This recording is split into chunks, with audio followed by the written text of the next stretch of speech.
Hello everyone, my name is Sunčica and you should call me by my name. I'm joking. I do want to help you pronounce it, but also calling me SukHi is more than fine.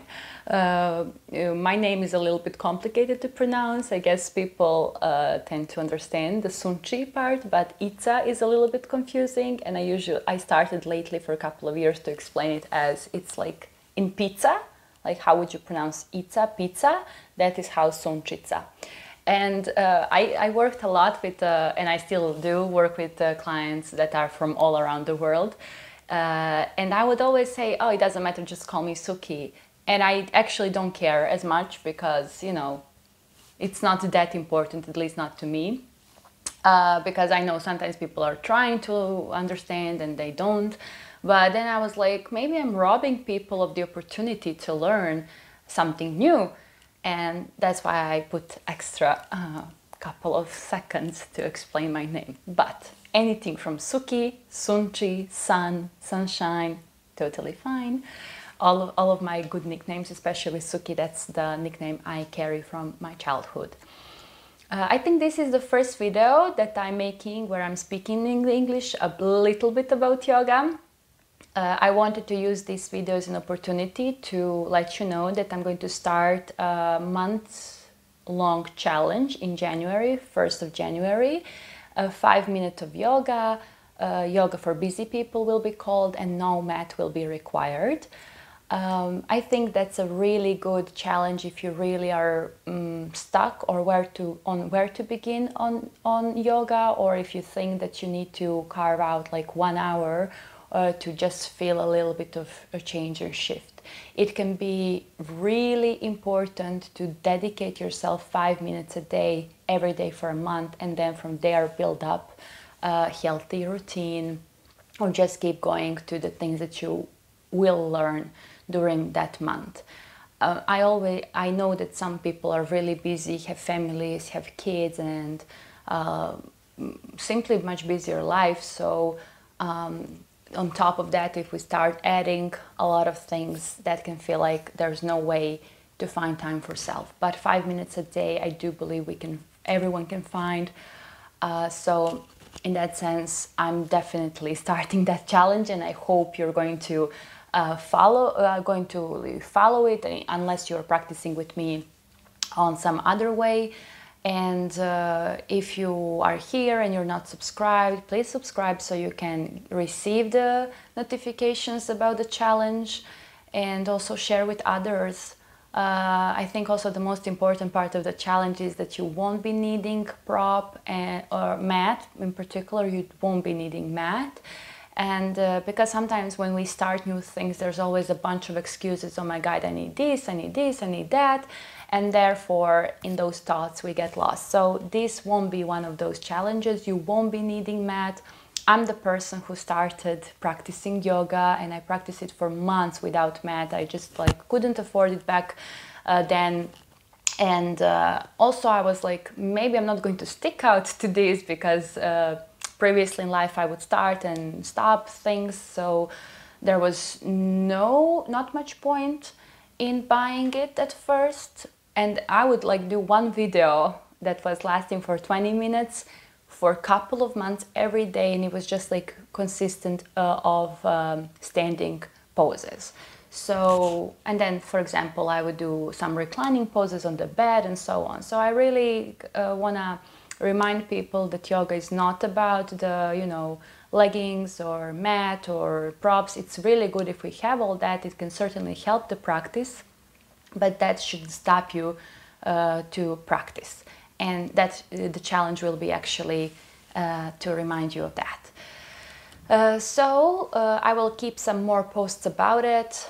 If you have any questions, you can leave in the comments about the challenge, but it's really, really simple. Each week we will have the, like, let's say, the starting point. So the first week will be, the starting point will be on the back. The second week will be on the stomach, on the knees, like kneeling positions.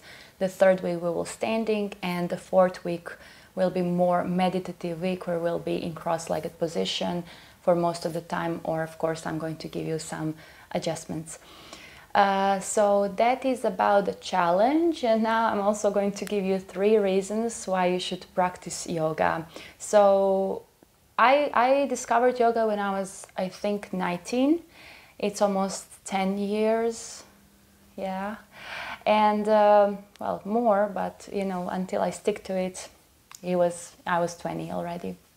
So I had this huge back pain in the middle of the back that like, would not be able to pass, and I went to someone to fix it, and it passed briefly, but then it returned because, of course, we always want those magic pills where we just take something, or we, somebody do some energy work with us, and then we don't have to do anything. And that was the moment when I realized, no, I actually have to take care of myself, and I should want to take care of myself.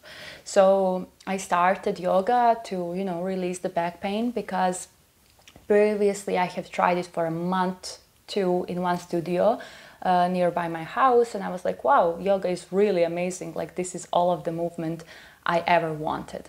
So I do think that everyone can practice yoga, that you can absolutely do yoga from home. It's such a safe practice. Of course, you need to be mindful of your body, and it's not a competition. It's about learning to recognize the messages that your body is sending to you.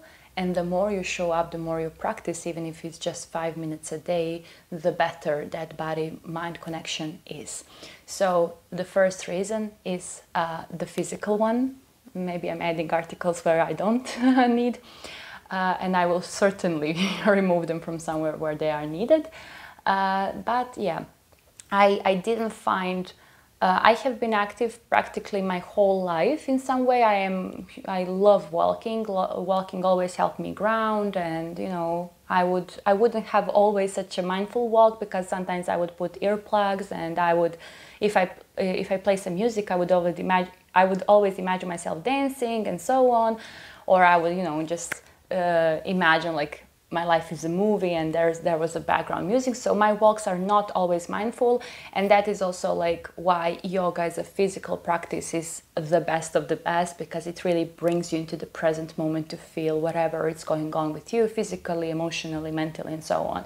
Of course, that is also why yoga is very hard, because it's a mirror of our inner world, and we're not always ready to face our inner world. That is fine. You should go slow, but you should still keep going, because it's really good to dig a little deeper so that we can liberate ourselves from, so many things. The second reason now onto that is, of course, mental and emotional nature. I always say growing up is hard.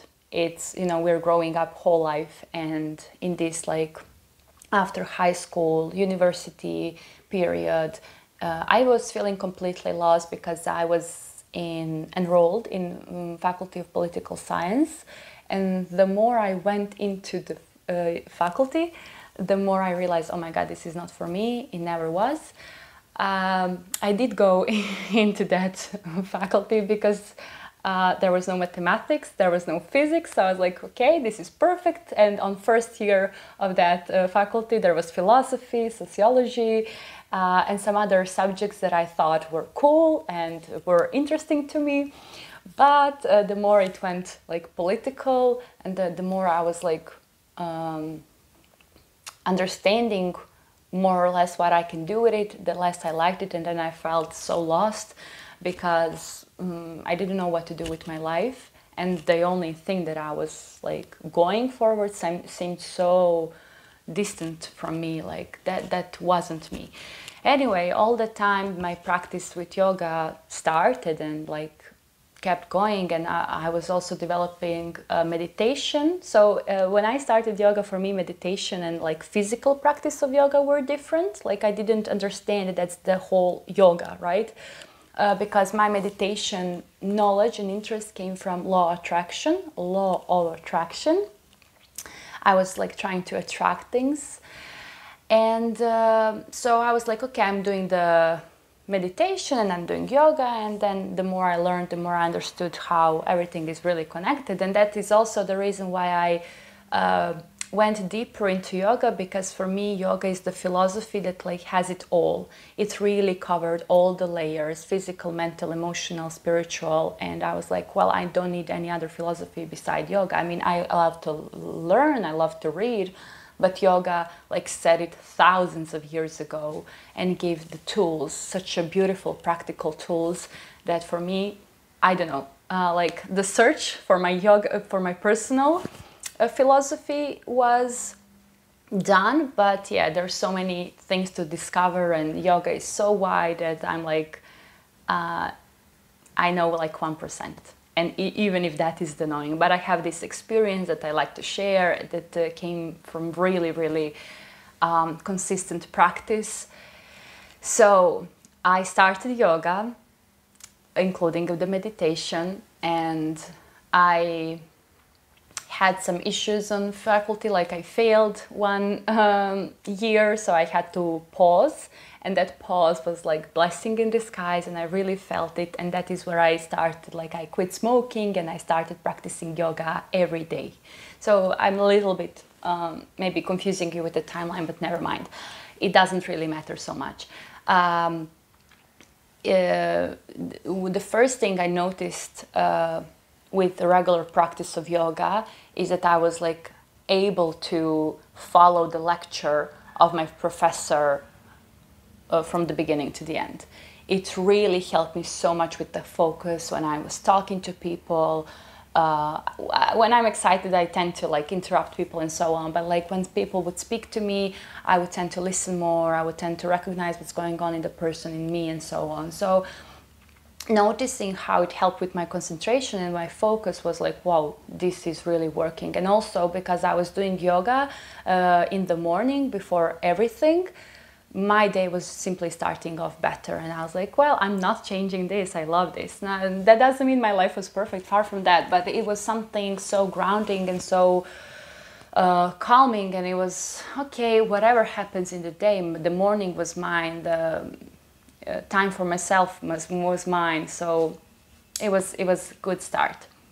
So, and that also it did help me regulate my emotions better, although that's a kind of like a long process for me still to this day, but I'm really much more regulated.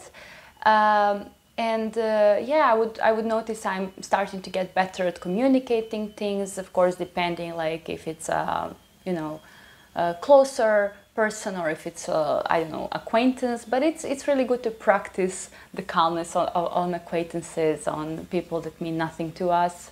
I mean, it sounds odd to say it, but yeah, not everyone means everything to us. So that is where we can start practicing a little bit, being more calm, coming from the space of presence and so on. So that is the mental emotional level that I also started to notice it's changing a lot. And then there's this spiritual level that is hard to explain, but somehow I just felt more myself than ever. And I just felt close to myself. After a long time, it just felt like coming back home. And it's a really, really beautiful feeling. And somehow when you start building that connection with yourself, it's something that no one ever can take away from you. Not that people are trying to like purposely take anything from you, at least that's not what I believe in, but because everyone is in a struggle with themselves, and no surprise, because the world is like not a happy place so far. I mean, also people are like destroying the world, and also there's people saving the world. So it's up to us to choose on which side we're going to be. And I feel like yoga philosophy and yoga practice is on the side of saving the world. It's awakening something inside of us that gives us, I feel, more purpose. And doesn't mean that if you practice yoga, you have to be a yoga instructor or yoga teacher, but the inner connection that you start rediscovering, because it's always there. We're just we are taught to not listen and to find it and to connect with ourselves. So when you rediscover that, you're starting to open to the world in a different way. And for me, that was life-changing. Now, because I practice yoga so much and it changed me so deeply, I started thinking maybe one day I could be instructor, and then I finished it in 2020, the yoga school, and started practicing. But even so, I liked the jobs that I was doing while I was also like starting the school, or later when I started giving the sessions. It's just that people are quite complicated and there's still quite a lot in survival mode. And I can recognize when I'm being in survival mode. And when we are like that, we are not giving the best of ourselves. So yoga is helping us come out of survival state and be open to the world in a little bit higher state of ourselves, which is really important. But I will talk about it some other time. So anyway, yoga was life-changing for me. Physically, mentally, emotionally, and spiritually. And everything that yoga philosophy consists of is actually helping everyone get that all like levels of ourselves aligned. In yoga philosophy, we sometimes talk about that onion head, and like we're peeling the layers of onion, removing everything that is kind of obstacle that is covering our essence. And once we remove all of that, we come to the essence of who we are, of our soul. And that's why we have the poses to liberate and open the body, breaths to calm our nervous system, to bring mental and emotional regulation. And we also ultimately have meditation to open our heart, open our mind, and receive the messages from our soul so that we can act upon our purpose. Okay, I think that's all for today. I will leave you more information about upcoming challenge and also about possibilities to join me and practice with me via Zoom. And that would be all for today. Thank you for listening. If you want to share your yoga experience, what yoga means to you, I would absolutely love to hear, and see you soon.